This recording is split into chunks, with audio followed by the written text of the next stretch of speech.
Lokesh കനകരാജിൻ്റെ favourite ആയിട്ടുള്ള രജനി ചിത്രം ദളപതിയാണ്. രജനിയുടെ Thalapathy cinema പോലെ തന്നെ ഇമോഷണൽ ബാലൻസ് കൂലിയിലുണ്ട്. കൂലി സിനിമയുടെ ഡബ്ബിങ് കഴിഞ്ഞതിന് ശേഷം രജനീകാന്ത് ലോകേഷിനോട് പറഞ്ഞത് എനിക്ക് ദളപതി വീണ്ടും കണ്ടൊരു ഫീല് തോന്നിയതാണ്.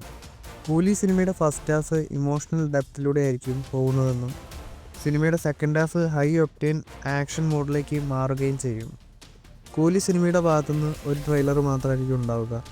അതായത് റിലീസിന് മുമ്പായി ചില സിനിമകൾക്ക് വേണ്ടി റിലീസ് ട്രെയിലർ ഇറക്കാറുണ്ടല്ലോ, അത്തരത്തിലൊരു ട്രെയിലർ കൂലി സിനിമയ്ക്ക് ഉണ്ടാവില്ല. അപ്പോൾ കൂലി സിനിമയുടെ ഫസ്റ്റ് ട്രെയിലർ വരുന്നത് ഓഗസ്റ്റ് 2-നായിരിക്കും. ലോകേഷ് കനകരാജ് ലേറ്റസ്റ്റായി കൊടുത്ത അഭിമുഖത്തിലാണ് ഇക്കാര്യങ്ങൾ പറഞ്ഞത്. ലോകേഷ് കനകരാജിൻ്റെ അടുത്ത ചിത്രങ്ങളെ പറ്റിയും അദ്ദേഹം പറഞ്ഞിട്ടുണ്ട്. അതെന്തൊക്കെയാണെന്ന് നോക്കാം. ഇമ്മീഡിയറ്റ്ലി കൈദി 2 സിനിമയുടെ ഷൂട്ടിംഗ് ഈ വർഷം ആരംഭിക്കും. അതിനുശേഷം അമീർ ഖാനെ വെച്ച് ഒരു സൂപ്പർ ഹീറോ ചിത്രമാണ് ലോകേഷ് കനകരാജ് പ്ലാൻ ചെയ്യുന്നത്. ഹിന്ദി ഭാഷയിൽ ഒരുങ്ങുന്ന ഈ ഒരു സിനിമ ഒരു പാൻ വേൾഡ് ചിത്രമായിട്ടാണ് വരാൻ പോകുന്നത്.